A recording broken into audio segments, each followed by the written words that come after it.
Ahmadiyah dikenal sebagai Islam minoritas, namun kini telah berkembang di ratusan negara, menyebar hingga Amerika, Eropa, juga Indonesia.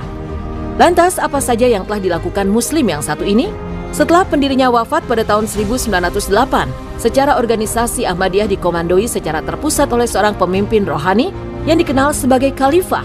Organisasi ini berbendera Ahmadiyah Muslim Community atau Jemaah Muslim Ahmadiyah yang saat ini dipimpin oleh Mirza Masroor Ahmad, pemimpin spiritual kelima dalam sejarahnya. Seorang khalifah dipilih oleh komite khusus melalui proses panjang, sedikit mirip dengan pemilihan pemimpin gereja Katolik Roma. Khalifah Islam Ahmadiyah bertugas membimbing para penganut dalam bidang kerohanian dan duniawi. Khalifah juga memimpin sholat Jumat dan sholat-sholat khusus di hari besar Islam. Biasanya ini diselenggarakan di Baitul Futuh, London, masjid yang menjadi sentra kegiatan Ahmadiyah di seluruh dunia. Kekhalifahan Ahmadiyah tidak melakukan gerakan-gerakan politik yang mengancam eksistensi kekuasaan pemerintah. Jemaah Muslim Ahmadiyah menyatakan diri sebagai organisasi Islam terdepan yang menolak terorisme. Sikap ini dapat dimaknai sebagai implementasi dari ajaran pendiri Ahmadiyah, Mirza Ghulam Ahmad, bahwa jihad dengan pedang secara agresif sudah tidak memiliki tempat dalam Islam. Sebaliknya, pengikutnya diajarkan untuk berjuang tanpa kekerasan lewat jihad dengan pena dalam membela Islam. Memiliki keimanan dan tata cara ibadah yang sama dengan kelompok Islam lainnya. Lantas, mengapa sebagian menganggap kalau Ahmadiyah bukan bagian dari Islam?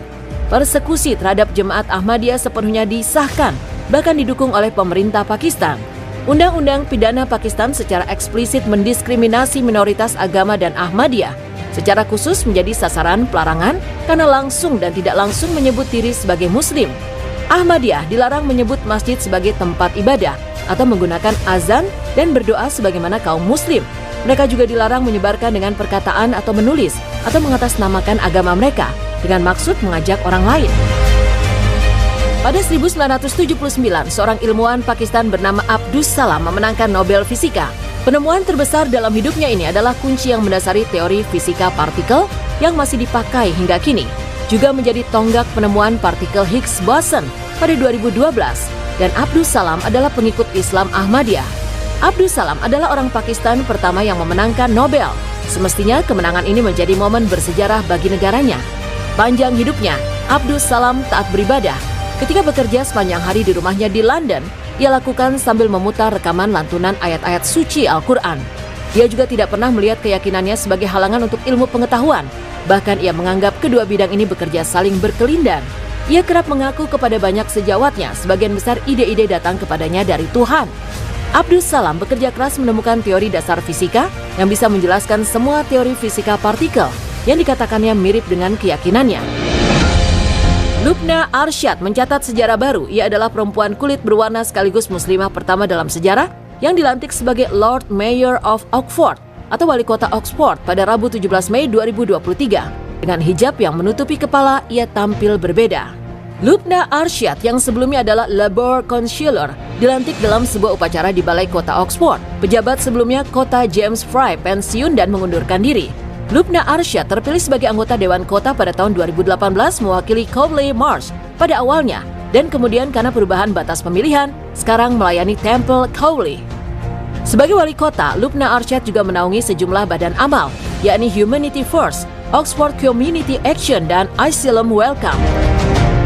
Kepala Organisasi Riset Ilmu Pengetahuan, Sosial dan Humaniora Badan Riset dan Inovasi Nasional, Ahmad Najib Burhani menilai usaha-usaha Ahmadiyah dalam menerjemahkan Al-Quran.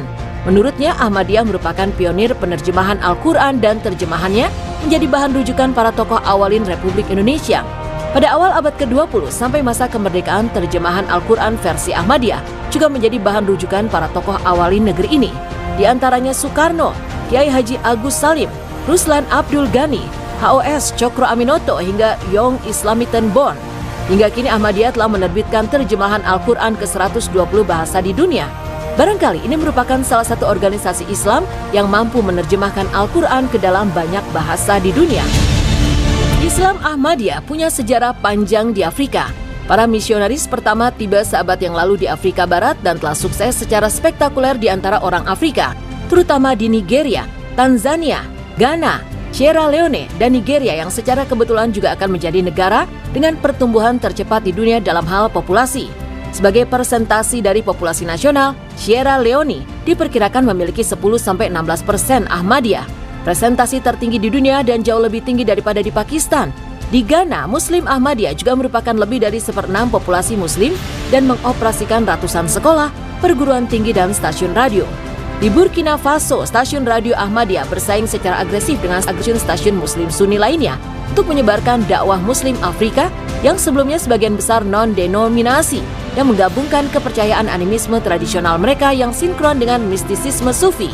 Langkah ini terbayar dengan dibangunnya ratusan masjid Ahmadiyah di Afrika, dengan acara-acara Ahmadiyah dihadiri oleh para pejabat dan bahkan ulama Muslim lainnya di Afrika. Di Afrika, banyak Muslim arus utama termasuk ulama tidak Ahmadiyah sebagai sesat, sangat kontras dengan yang terjadi di Asia Selatan. Dari sekitar 12 juta Ahmadiyah di dunia, sebagian besar dari mereka kini tinggal di Afrika. Jamaah Ahmadiyah hingga saat ini sedang terus bekerja menyebarluaskan Islam ke seluruh pelosok dunia dengan cinta dan damai.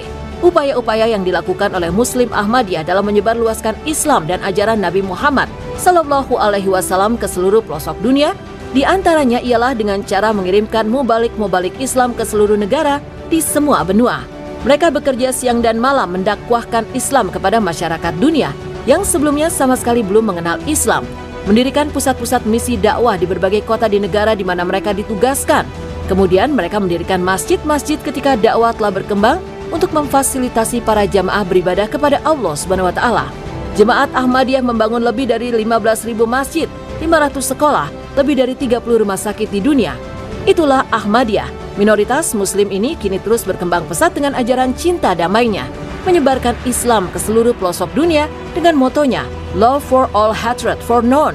Cinta untuk semua, tidak ada kebencian untuk siapapun.